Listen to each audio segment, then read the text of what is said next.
Welcome to One World News. Today is our special report. We begin with breaking developments on the ongoing conflict in Gaza and potential progress towards a ceasefire.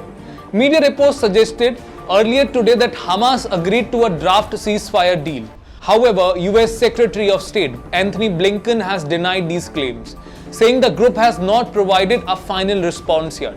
Speaking at an event, Blinken stated it's right on the brink. It's closer than it's ever been before, but we are still waiting for Hamas to give a definitive answer.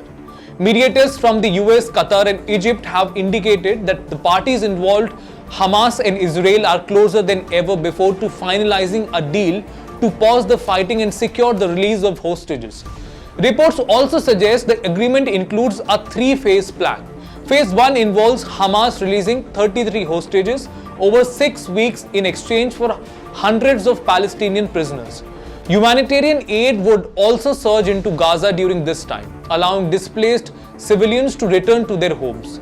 Phases 2 and 3 are expected to include further prisoner exchanges, a complete withdrawal of Israeli forces from Gaza, and a reconstruction plan under international supervision.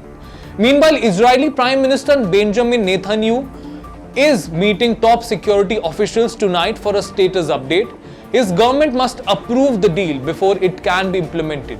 On the other side, Hamas has stated that negotiations are in their final stage. In Gaza, the devastation continues. Reports indicate over 46,000 Palestinians, including women and children, have been killed since the conflict began. Displaced residents and families of hostages, both in Israel and Gaza, urging leaders to act swiftly.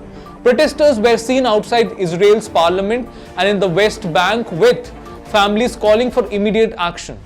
This potential ceasefire could bring much needed relief to millions. But as officials on both sides deliberate, the region remains on edge. We'll continue to monitor this critical situation. Thank you for joining us.